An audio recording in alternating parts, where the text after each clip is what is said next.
Business can be hard, and it is going to be hard. I'm not going to lie. It's going to be tough. There's going to be challenges. There's going to be failures. There's going to be great successes. But that's true with anything in life. Anything worth doing is going to have really tough times, and it is going to be hard. That's what makes it so beautiful. That's what makes it so valuable to you. You have to work for it. However, one thing that I like to keep in my mind, one thing I like to think about is that the farther I go, the more I create, the bigger I get, the more I learn. And the more I learn, the easier it will be to get back to the point I'm at if anything ever happens. Meaning that if my business ended overnight, it took me 10 years to build to the level that I'm at now.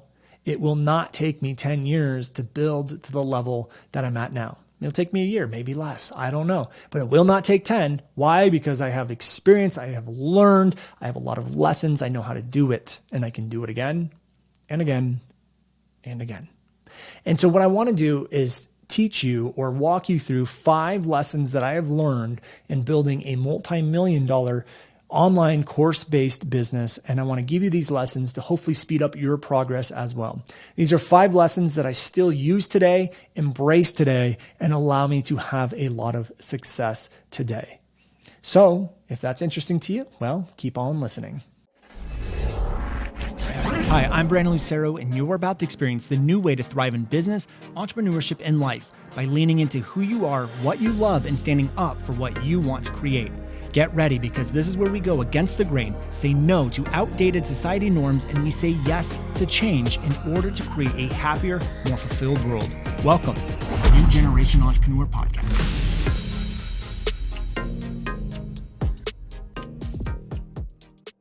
Hello, ladies and gentlemen. Welcome back to another episode of the New Generation Entrepreneur Podcast.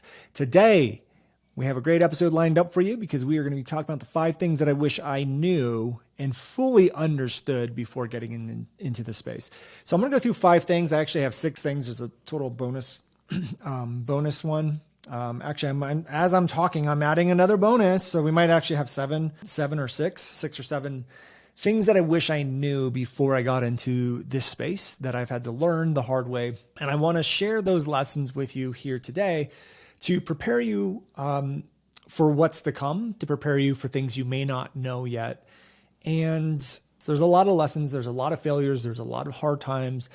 There's so many different things that I wish I knew. Now, here's the beautiful part in all of this is that if I lost everything overnight, I am still left with these lessons. So I want you to understand these lessons are coming out from about 10 years of experience in this online course business space. And I would say my journey to success was longer than most. I was very stubborn. I was very hard-headed. And, you know, it took me a while to learn some of these lessons. In fact, some of these lessons I'm still learning. But what I wanted to do was pick the top 5 that I think that if I was to, again, lose everything overnight, these top 5 things, these understandings would help me build everything back relatively quickly. It wouldn't take me 10 years to get back to the spot. It might take me 1 year to get back to the spot, or maybe even sooner, who knows? So here's a couple things that I want to talk about. Number 1, the very first lesson that I learned is this. You can't just add value and build a business. And this may go against the grain. This may go against what other people are telling you. There are a lot of people inside of this industry and in this space who've been in it for a really long time that are telling you just to add value. And I see people, and I know some of the big people in the space that are like, just add value. That's all I do. I just add value and I add value. And I'm like looking for my audience and thinking about what they need. And I give my audience everything. And that's all great. And adding value will never really hurt you per se. Like trying to help someone's never really going to hurt you, but it can stop your growth. It can plateau you. It doesn't really encompass everything you need in order to generate sales. And I think that if you're just walking around blindly trying to add value, it's going to keep you kind of stuck and plateaued. And one of the biggest reasons why this advice is floating around is because that's all you really had to do 10 years ago. All you had to do was like give out great tutorials, great information, add value, and you would build an audience. And back then, you know, these gurus, these people, these influencers, the people at the top that are giving you this generalized advice are not doing it because they want to try to like give you bad advice. They're teaching you from their experience, which I think is valuable, right? But you as the consumer, as the audience member, you have to realize and look at where does this advice come from? Where does their perspective or their experience or their learnings come from? And in most cases, these people that have big followings have been around for a really long time. In fact, some of them, and I'm thinking of a couple in particular, when I got introduced to the space, were already the leaders in the space, which means 10 years ago, I actually listened and followed some of these people that I'm thinking about. And their advice hasn't changed in 10 years. And so what they're doing is they're giving you advice that they use to get to where they are today. And that's great. I believe that we should be teaching from experience. But the problem is the environment in which they started and grew is not the environment of where you're starting to grow and where you're coming from. And that's a pretty big problem.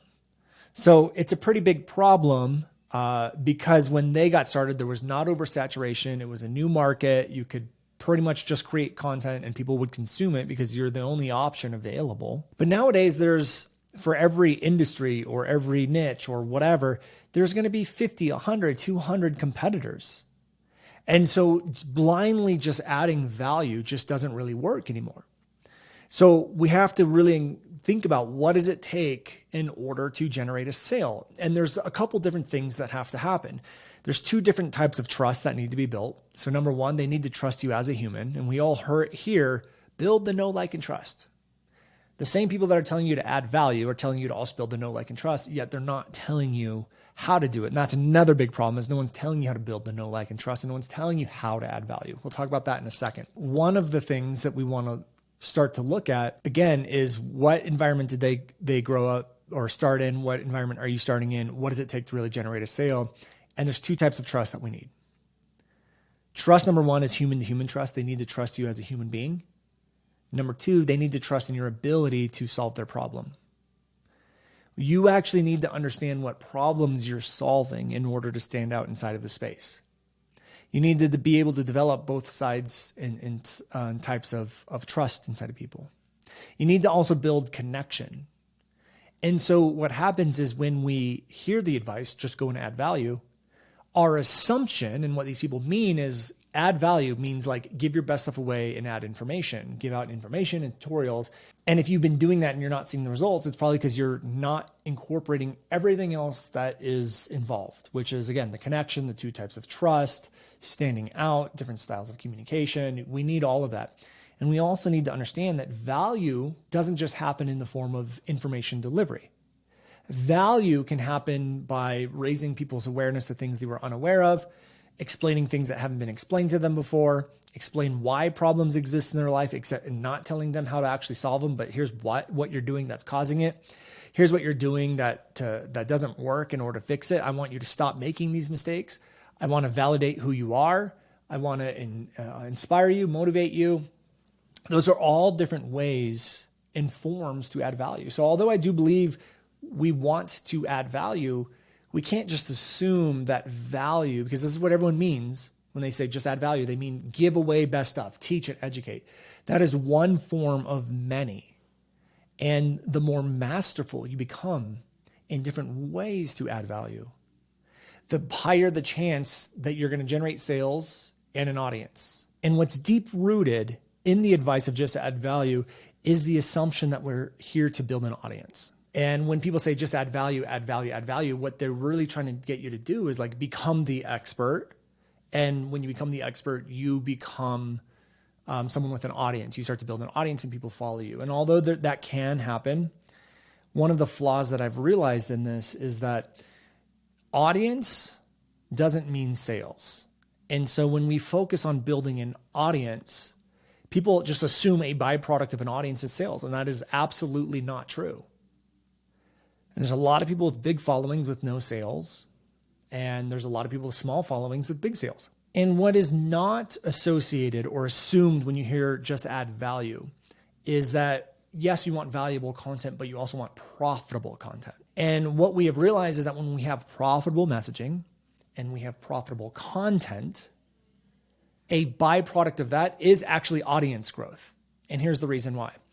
When we start to focus on things like connection, guess what? That's one thing that's going to help you build sales. Your content's now becoming more profitable and people follow you because they connect with you. When you build trust, has trust in your ability to solve their problem, guess what? The chances and likelihood of you closing that sale go through the roof, but also they continue to follow you because you're more focused on ending their problems versus giving them advice. Although sometimes they can go hand in hand, but there is a big difference in focusing on solving someone's problems and giving them advice. And I'll just give you a quick example here. And I'm just going to focus on the title alone. If I knew that someone's problem, like they had a very specific problem where they're posting really good content that they know can help people, but there's no engagement and they're doing it all in the form of tutorials, and it's a really big problem because they're doing tutorial, and there's no engagement, although they know it's good. That's a big problem, right? So when I focus on creating content that solves a problem, I now know, okay, problem is lack of engagement, doing tutorials, and content's really good, but not getting engagement. So I would formulate a content topic and I would call it how to create hyper engagement on your best content without using endless amounts of tutorials. Now that title came from a problem. It was focused on ending a problem. Now, if I was just looking at like, hey, I want to teach people, and I'm going to create a tutorial, the content itself could be the same, but again, we're just looking at the titles. Without knowing the problem, I might say something like how to create effective content. Now, which title do you think is going to get a better click-through rate, a better response? Probably the one that came from a problem. So that's the difference between just blindly adding value versus focusing on ending a problem. Both are value adding, but when we create content and we're focusing on adding value through the form of information, blindly just trying to build an audience, that's what our content starts to sound like. And then we get no engagement on it. But when we focus on profitability and building trust in our ability to solve someone's problem, all of our content topics start to change. They become more engaging. They sound different. They hit the subconscious mind. So we're able to connect and talk to people's subconscious, build more likelihood that they're going to buy from us while building an audience at the same time. And that's the biggest thing I wish I would have learned, is that it's not about building an audience. It's about building profitable content and messaging, which increases sales. And a byproduct of that is actually audience building. Okay. So I first found this out because I got started being a YouTube expert. Like I was teaching YouTube and how to rank and all that stuff. And ranking back then, the way it worked was, let's find some popular keywords. Let's create content around these keywords and let's get them ranked.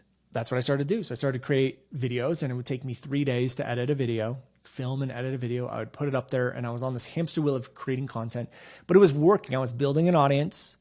People were starting to see it, and not a lot, but some. And I was starting to get some momentum, but I didn't see an increase in sales. I just saw an increase in like YouTube subscribers and stuff like that. So then I realized, okay, well, now I need exposure. So then I focused on like ranking every single video. So now it was taking like 3 days to make a video. Then it was taking, like half a day to put everything in order to rank the video. And like almost my whole week was just like content creating, because I thought all I need is exposure, then people will buy. So I started to get more exposure, but guess what? My exposure went up. Sales did not. And so what I started to realize is that you can have all the exposure in the world, but if you are not great with your sales and marketing, and you're not great with your messaging, you're never going to make any sales. And that was the biggest thing, is you can't simply just add value and think that you're going to build an audience and then sales are going to come in. You have to be able to convert. So we need to add and create really great content that does set us up for the best likelihood that we're going to generate sales. And we need to do it in a way that's also going to build an audience. But that's kind of a byproduct. When we do the other two things, a byproduct is audience growth. And so I started to become really good at converting. So we started to put funnels together and doing webinars and doing launches and doing workshops. But simply just putting a video on YouTube, getting it ranked, getting exposure didn't actually lead to more sales. It increased the chances and likelihood that I was going to get more sales, but I was seeing, again, audience growth and subscribers go way up, but my sales weren't going way up. And I thought, because I blindly listened to everyone else, Just add value and the sales will come. But they don't. They didn't. It might for some of you, but for the majority of us, they just don't. So that's number one. You can't simply just add value in the form of information and then think sales are going to come from that. So we have to understand value happens in a lot of different ways. We need to focus more on profitability and profitable messaging. And then a byproduct of that is audience growth. Okay. The second lesson that I wish I would have known is that scalability does not come from organic. And there's going to be a lot of people out there that have built audiences organically. They're like, no, Brandon, you can build a business organically. That's not what I'm saying. I'm not saying you can't build a business organically. You 100% can. I know people that have multiple seven-figure businesses that have done it organically. What I'm saying is scalability does not come from organic. Scalability means I can put out X and I know it's going to turn into Y. That's what scalability means. The only way to scale organically is to post more content. And it doesn't work that way. It doesn't work like, hey, I'm going to post X amount of videos or pieces of content, and then I know sales are going to increase X amount. And what I have realized after working with so many different entrepreneurs in so many different spaces is that if you're going to try to build your business organically, that's great. You can definitely do that. You can build a massive, amazing, multiple seven-figure business organically. But I will tell you this, there will come a day where you plateau.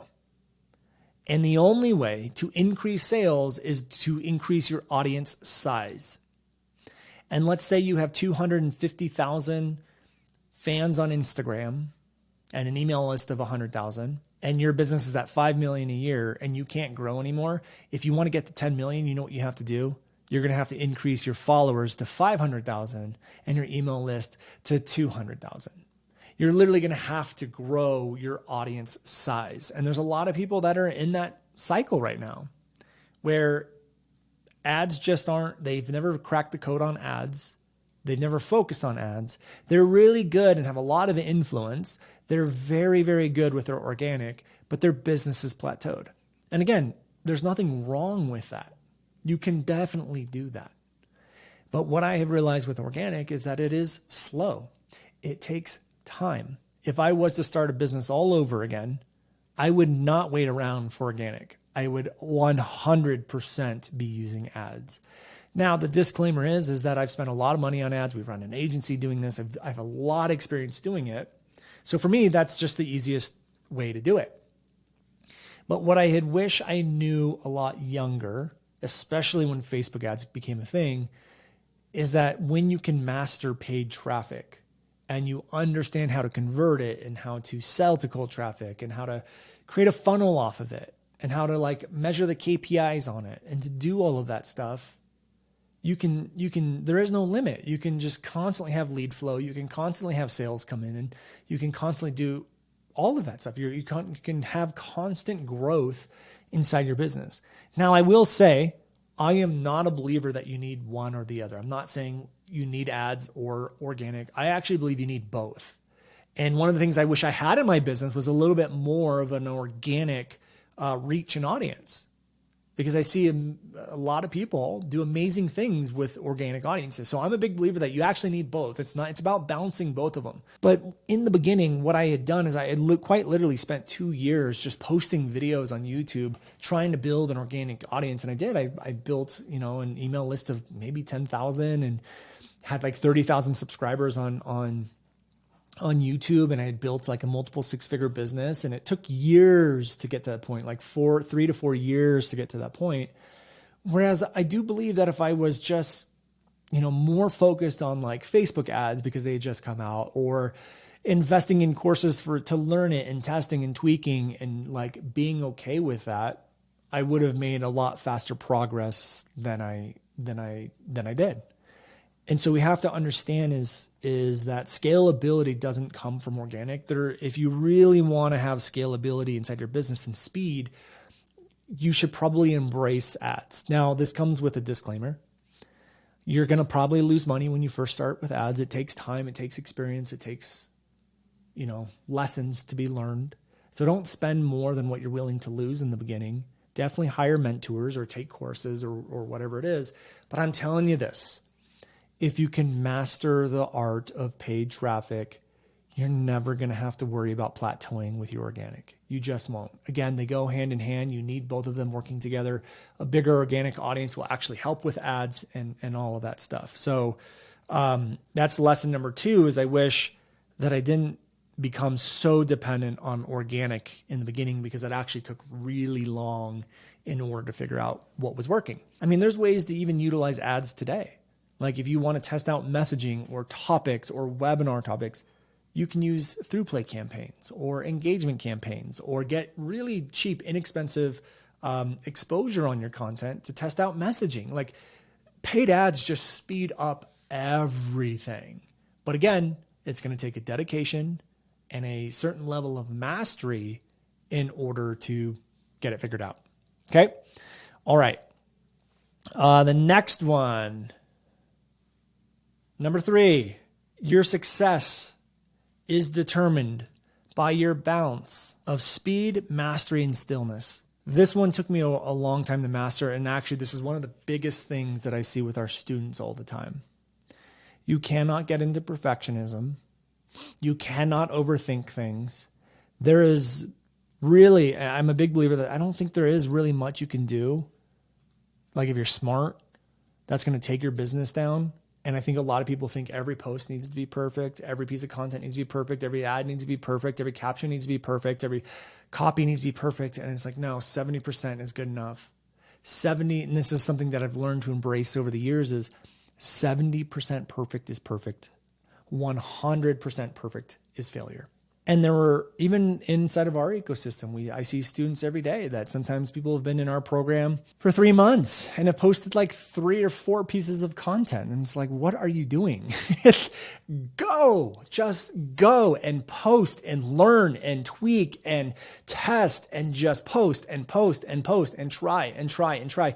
And this is one of the things that I really embraced in the beginning. And many of you guys know the story, but I remember doing a webinar one day and I get an email from someone who's like, hey, I watched your webinar and it was terrible. And I can really help you with sales. I would love to help you with sales. And I remember getting this email going out, and the person's like, I'm a sales trainer and yada, yada, yada. So I remember sitting there going like, well, first of all, I was offended. And then I was like, well, you didn't make any sales, so maybe there's some truth. And this person's willing to help you. And they're willing to do it for free. So why not just like listen to them? And so I remember replying back to this person and I said, look, I know you probably want something in return. I'm willing to like help you through YouTube and blah, blah, blah, blah. And this person says, I don't want anything in return. I just want to help you. Well, that person ended up being Mr. Jim Fortin. And Jim back then was teaching real estate agents how to sell more homes. Essentially what he was doing was flying all over the country, going from brokerage to brokerage to brokerage, doing sales training for agents, and then selling them a $1,500 coaching package for like 6 weeks, group coaching package, which ended up evolving into what TCP is today. And that was 8 to 10 years ago. It's a while ago. And so he started helping me with the sales and stuff. Well, I started like playing around with ads and emails and copy, and started to slowly learn that, hey, we need to add value in different ways. We need to move, like, scalability doesn't happen from organic, getting into ads. And so Jim was helping me with ad copy. Well, I remember sending him versions of my ad copy and was like, hey, what do you think about this? And he would reply back like, I can look at it tonight, super busy today. And then he would finally look at it and he'd be like, hey, here's this, this, and this. And I was like, oh, sorry, I already posted it. Like, it's already running. Let's just see how it does. And that was my mentality behind a lot of this stuff, is like, I'm not going to wait around. Let's just go. Like, speed was my thing. And I started to realize, like, you can try to get things as perfect as you want. You can try to get things as perfect as you think they need to be, but you never actually know what's going to work. You never actually know how things are going to do until you just put it out there. And then if it doesn't do well, guess what? Turn the ad off, or you just don't post it again, or whatever it may be. You start to learn through experience. And that's why speed is going to be your best friend. And that's why, like, in our program, I'm really hard on the students, especially in our NGM Plus program. It's like, post it. Stop asking for reviews. Stop asking for feedback. Post the damn thing and, like, let's go. Let's find out the behavior. Let's find out what's going to work. Let's find out the data. And not only that, but sometimes you're going to post things that you think are really good and you post it and you're like, I don't actually like the way that sounded after all. Maybe I'm not going to do that. Or maybe you realize you need a pivot because you're going down a path and it's not really working. You don't really like it, but you didn't really realize that until you started posting. And so speed is going to be your best friend. But at the same time, there needs to be stillness. There needs to be silence. You need to take your time with things. And that was another lesson that I learned is like speed. I did too much speed, meaning like my programs got put together way too fast, where I want to take my time with my programs, think through my programs, write out my programs. And now it takes like months to create a program, right? Same thing with messaging and same thing with content and same thing with copy. I will sit in silence. I will spend a day writing content. I will take my time very slowly to be methodical and think through my posts and think through my captions. I mean, I spend hours and hours, like it takes me an hour sometimes just to write a very simple email that we send to our list. I'm very thoughtful with it and intentional with it. I sit in silence to get downloads of ideas that I need. There needs to be the stillness. We have to turn off the mind. We have to let the downloads happen. But at the same time, once those downloads come, once it comes in, once you're done writing, post that shit. Get it out there. Speed, speed, speed. So there's this beautiful dance going on. I call it the masculine and the feminine energy. There's the yin and the yang. There's a balance to everything where we need to find this balance between speed and stillness. But you have to be very careful because either one of them, too much of one or the other, can totally mess up the other one and ruin the effectiveness of your entire brand and marketing. And yeah, also have to be really careful because procrastination, fear, worry, perfectionism will show up as silence, meaning, oh, I just need to be more silent. I need to be more still. No, if the idea has already hit you and you wrote it, you don't need to rewrite it, post it. If the idea hit you, you don't need to think through it, post it. You need to have the data. You need to have look at the behavior, how people respond to it. You need to see how it feels to you. So you need to have this beautiful dance going on. And I wish I had learned that lesson because for me, everything was about speed. How fast can I get this done? How fast can I get my ads done? How fast can I get my emails out? And then the quality of what I was putting out actually suffered from it. Whereas now I have that dance. I have both sides. And what starts to happen is we also need to focus on mastery. And so what I've realized, and I'm kind of lumping this all into number 3, although mastery can be its own thing. I'll wrap it into number 4. Number 4 is this. So that was number 3. Number 3 is your success is determined by your ability to balance speed and stillness or silence. Number 4, the next thing I realized is that you have to teach from experience. There is no ifs, ands, or buts about it. And there are a lot of times when I work with people or they come on to maybe some of you guys listening to the podcast or people come to our workshops and, there's this one workshop for example, that I do every week, and it's teaching people how to get DMs from their content. And I tell people the call to action. And here's how I tell them to do the call to action on this piece of content. I tell them to say, if you had these problems, don't worry. I've helped 1,700 course creators fix these problems through our courses and our programs. DM me to see if you're someone who can help. So the goal is say, if this is you, don't worry. I've helped X amount of identities. So for me, it'd be I've helped 1,700 course creators, or it could be something like I've helped 500 stay-at-home moms solve this problem through my courses and programs. So what you want to do is you want to say, I've helped this many people or this many identities. And you just say the identities. And so every week I get people that say, well, Brandon, what do we say if we haven't helped anyone yet? Brandon, what do we say if I haven't helped any of those people solve this problem yet? And obviously I'm nice about it and I have compassion for where everyone is because I've been there. But there's a part of me that says, you don't have the experience of the mastery. You're going to get outmaneuvered by the people that have the experience. You just are. It's just the way it is. So you need to be able to teach from the experience and the mastery. If you're trying to teach someone and build a business, an expert-based business, and you haven't actually done it yourself, or you haven't actually helped anyone successfully do it, you're going to have a really hard time coming up with messaging, coming up with content, understanding your audience, understanding their problems. And to be honest with you, you're going to have a really hard time creating an effective program. And again, I know this might be a tough pill to swallow for some of you guys, but some of you guys need to buckle up a little bit and go out and start helping people. Like when I got started, I literally worked for free. I was doing videos for free. I was working for free. I was reaching out to my contacts. I was walking door to door, like literally doing videos for free. And I was smart about it. I was like, hey, can I do this video for free? Can I get it ranked? Can I do this? Can I do that? And again, I'm going to do it for free as long as I can use you as a case study and a testimonial. Then I would do it, get them results, and then I would upsell them a second video. So now I had clients coming in. But I quite literally did it for free. When I started Local Video Academy with James Wedmore, I was doing it. The business model was a little bit broken, and James was like, we need to fix the business model. Let's see if we can charge this price for the video and charge this price for reoccurring. And as soon as you can get that business model to $10,000 a month, we can package that up and put it into a course. So my business was doing okay, but it was a one-time fee sort of business. And so we went to a recurring model, and I knew what to do, but I didn't really know how to do it. So I wasn't going to go create a course because I hadn't done it yet. So I worked for 4 months, and within 4 months, I had built it to a $10,000 a month business. And then after 6 months, it was $14,000 a month.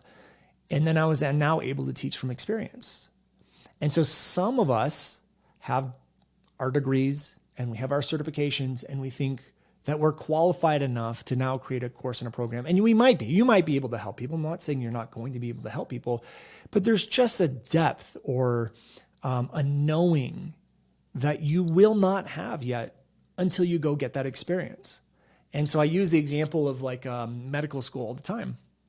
If we have a professor who teaches at some medical school or whatever and helps people get their medical degree or whatever it's called, and that professor has been in practice for 30 years, and then you have them create content. So I take all their graduates, the people that they just taught that graduated, and I take the professor who just taught the class and has 30 years experience. And I said, I want all of you guys to create content based on what is in the curriculum of this class that you just took. So again, we're confined to the constraints of the curriculum of that class. I would put money that the professor is going to be able to create more effective content. They're going to be able to speak to the emotions, to the mistakes. They're going to have a deeper knowing. They're going to know who usually comes in, what causes it. The students can only speak from their education, their certification. They cannot speak from experience because they don't have any. And so what I wish I had learned earlier is that it's not about speaking from education and knowledge.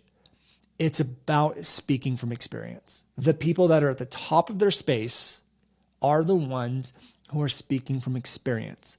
The more experience you have, the deeper your messaging is going to go, the deeper your marketing is going to go. So again, if you're like, oh my God, Brandon's describing me, I can't do this. You can do it. I have seen plenty of people be successful just regurgitating their education. That is fine. There's nothing wrong with that. And I was at that place too. And so was everyone else. Everyone has to start there. But you have a choice right now to continue just teaching from your education and your knowledge, or put in a really good effort to get more experience. And this goes back to the speed issue. Like, just go help people, go try, go put things out there, go freaking do it, man. Like, what are we waiting for?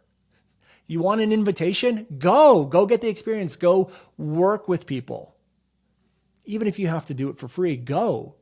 And when you truly value experience and mastery over your craft as the thing that's going to separate you from everyone else, when you truly understand that, like I do, then you don't hesitate when it comes time to post something, when it comes time to run an ad, when it comes time to put your own money down. You freaking go. And so again, you will never learn everything you need to learn from a book, from a teacher, from a mentor. You are gonna have to be able to speak from your mastery, from your knowing, and from your experience. It is one of the most under talked about, but highly valued things that will create the biggest difference inside of your marketing and your messaging and even your courses. So if you want like the best course in the world, you better have the most amount of experience than everyone else has, because courses sometimes aren't just about teaching. It's also about what to avoid and what to be prepared for, and the little intricacies that you're only going to get from experience. Number 5, this one I see all the time, is that you have to be able to take full responsibility and not get into victimhood. Victimhood's going to look like, well, this person didn't give me this, so I can't do that.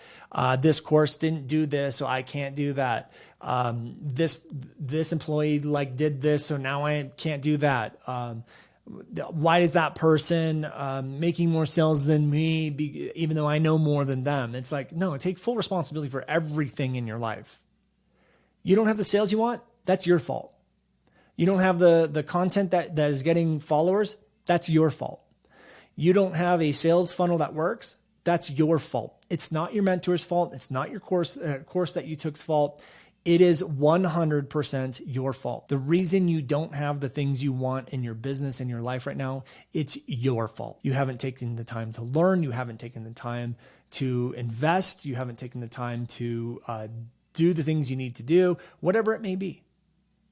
And you might be sitting there going like, Brandon, well, you don't know my unique circumstance and yada, yada, blah, blah, blah, blah, blah, blah, blah, blah. And you're right, I don't. But guess what? It's still your fault. What you have in your life right now is a direct result of you. It is no one else's fault for why you're in the situation that you're in. And there are things that you probably have done to help, and that's great. But it's not enough. Do more if you want more. You have to be able to take full responsibility for everything that comes up in your life and in your business. And I didn't realize this in the beginning. I just thought I'm going to buy this course and the course is going to fix all of my problems. And then when it didn't, I'm like, this course sucks. Even though there's people in the course that are getting amazing results, I'm like, the course sucks. No, Brandon, maybe you didn't show up the way you needed to show up. Maybe there was lessons that you still needed to learn that would have better prepared you for the course. Or maybe you didn't follow it to a T in the beginning, or whatever it may be. And yeah, sometimes you'll make a bad investment in a bad coach who over promises and under delivers. But again, it's like you made the choice to do that. So take responsibility for it, learn from it, move on from it. And that's the other thing too, is when you start to take full responsibility for everything in your business and everything in your life, and you stop being a victim, there's a beautiful thing that starts to happen, is that you start to look at everything that didn't go the way you wanted it to go. You start to look at it as a beautiful lesson, and you actually become grateful for those things. So some of the biggest things where I was playing victim and stuff. I remember one time, for example, where I went to go do a launch and I spent $6,000 on ads, and I don't remember what we did in sales, maybe, I don't know, 30,000 or something like that. And it should have been a lot higher. And I was expecting it to be a lot higher. No, we spent $15,000 in ads, and then we did 30,000 in sales or something like that. So it wasn't great. And this is back when it was impossible to lose money on Facebook ads, and we almost did. And I remember being victim to that, well, that's not fair, and I don't understand how that happened, and blah, blah, blah, blah, blah. And that really hurt me. It hurt me because I missed out on the opportunity to learn. So a better way to have looked at that was well, you chose to run ads without really studying up on them. You chose to run ads and spend $15,000 when you didn't actually know what you were doing. You chose to try to do it on your own instead of hiring a Facebook ads manager who actually knew what they were doing. You didn't even test your webinar once to see that if it even worked before you went and you ran it. That's what full responsibility would look like, instead of being victim of that's not fair, and this person's making this much money on ads, and I should be making this much money on ads. That really hurt me. It slowed down my growth. It slowed down my progress. And so when we start to take full responsibility for everything, it's a beautiful, beautiful thing, because now your success is not dependent on an external thing like a mentor or a person or family member or a course or a program. Your success is solely dependent on you. And that may be scary for some, but what's even scarier is when you say my success is dependent on this person or that person, when it's anything outside of yourself, because you're at complete victimhood of what that person or that thing decides to do. But when you say it's all on me, it is my responsibility, there's a very beautiful amount of personal power that you start to gain. And then you become unstoppable. Your success becomes inevitable. And again, I'll say it one more time because it's really powerful. When you take full responsibility for everything, you start to see the beauty and you have a lot of gratitude for when things don't go the way they do. Because you're like, that's my fault. Here's where I messed up. Here's where I'm not going to mess up again. Here's where I'm going to improve. And you start to look at yourself objectively. So what starts to happen is you don't make those mistakes again. But you can't do that if you blame your failures and everything else on other people. When you blame your failures and things going wrong on other people, it completely robs you of getting to the root fundamental reasons of why those problems came up in the first place and making sure they never happen again. This one's huge. And I hope you guys are listening. I hope you guys are paying attention to it. Full responsibility, no victimhood. I have 2 more bonus lessons for you. Well, I'm going to wrap them all into one. So I have 1 more bonus lesson for you. The next thing that I did, and I'm still learning this lesson today, is paying for mentors and someone who have done what you have done, paying for access to people who have done what you're trying to do will greatly speed up your success and your progress.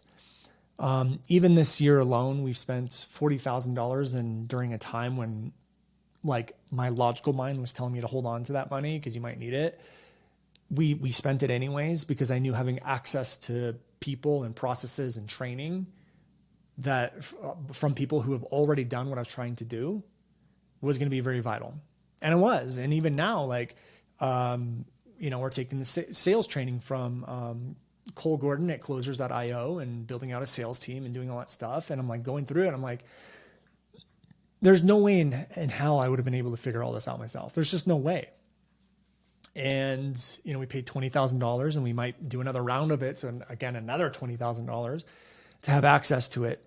But I'm going through it. I'm like, this is cutting years and years and years off of my learning journey. And in fact, I'm not even like naturally gifted at sales. Like I am at messaging, but not like calls and setting and systems and processes and how to lead a sales team. It's just, that's not my thing. Like that's his thing. And I have access to all of it. And it speeds up what I would have been able to do on my own and gets me to a level that I probably wouldn't have even gotten to had I not signed up, had I not joined. And so having those mentors, and again, mentors don't guarantee success, and I still take full responsibility for everything inside of my business. So even if that mentor or that training didn't work the way I wanted, it's still, I'd take full responsibility for it. I learned my lessons from it. And then I move on and I'm a better, stronger person because of it. But at the same time, having access to things that from people who have already done what you're trying to do will greatly speed up so much. And I see this all the time. And I've made this mistake too, where I'm like, well, that program's $3,000 or it's $10,000 or it's $20,000. That's too expensive. I'm just going to try to figure it out on my own. And what you don't realize is what that's actually costing you. So, let's just go back to this example with Cole. It's like, okay, cool. He spent, I don't know how long, let's just call it 8 years, like in the trenches on sales teams and doing all this stuff in high ticket sales as an employee that started his own business and to learn how to do it that way. And he's like 8 years of knowledge. So you take someone who's really good at something and you can pay 20 grand and you can have access to something that took someone who's really good at it, naturally gifted at it, 8 years to develop and learn. And you can have access to it for 20 grand. Are you freaking kidding me? It's a no-brainer. Why? Because I'm going to have to spend 8 years to figure it all out if I'm dedicated to it, right? And then I start thinking about like, well, if I have access to it now, how much money can I make in those 8 years? A ton, a lot more than 20 grand. That's for damn sure. So what I started to realize is that when we pay for mentors and stuff like that, we skip out on courses or programs or whatever, we actually think we're saving money. And we don't actually ask, what am I losing by waiting even longer to have this? And will I actually be able to obtain and learn everything that I have access to by paying a measly $1,000, $2,000, $3,000, or $10,000? And again, I don't mean to sound arrogant because I understand, like $1,000 can be a lot of money for people. And even $10,000 is a ton of money. And I remember the days where like, $50 was a lot, for me. I remember those days working in the garage, not knowing how my bills were going to get paid. I would literally spend hours building a website for people that I found on Craigslist for $50. Like I would charge them $50 because that was a lot of money to me. And so again, I don't want to sound arrogant or whatever, but I've gotten to the place from like, even if I don't have the money, sometimes I just put it on a credit card or do whatever, because I realized like, okay, like let's just say I needed a course that was $2,000. It was going to speed up my progress. I knew that it was going to get me, help me make a lot more money. And then in the long run, I know that I'm going to be able to pay it off. Even if I have to pay a little bit of interest, if I'm dedicated and I know my success is inevitable, I will be able to pay it off over time. But having access to it now is going to help me make faster progress and make me more money in the long run. And so paying for mentors and people to help you who specialize and are really good and the best at what they do can speed up your progress massively. And again, this is still a lesson that I'm learning because I almost didn't pay for mentors this year. And I have to give a shout out to Matt Johnson on my team who really pushed us into getting the mentors and getting the help that we needed. Because we literally sat down as a team, like, okay, how do we want to tackle this? We can figure this out. We're smart people. We can figure out how to evergreen and do sales calls and build out a sales team and open enrollment. And like, we can figure it out. And it wasn't until Matt really put his foot down and was like, no, we need to have access to this. And then we did. And then, where we're at now and just what we have access to now is just unbelievable, and so grateful for it. So again, those are my lessons. The 5 lessons that I wish I knew when I was first getting started, which would have sped up my growth, is number 1, you can't just add value anymore and expect to generate sales. Number 2, scalability doesn't just come from organic by itself. You need both paid and organic. You can start with organic and then introduce paid later if you want, because it is going to take some money and some time to figure out. Number 3 is your success is determined by how well you can balance speed and stillness or silence together. Number 4 is you have to focus on mastery of your craft and teach from experience. So limit the amount of theory-based teaching and regurgitation of education as you can. Obviously, you still want to regurgitate what you learn and what you've from your degrees and certifications and stuff, but try to lean into experience and mastery as much as you can. Number 5, take full responsibility for everything that goes on in your life and in your business, no victimhood. And then bonus 1 is paying for mentors that you trust and you trust their ability to solve your problem. And they're really good at what they do, can speed up things tenfold.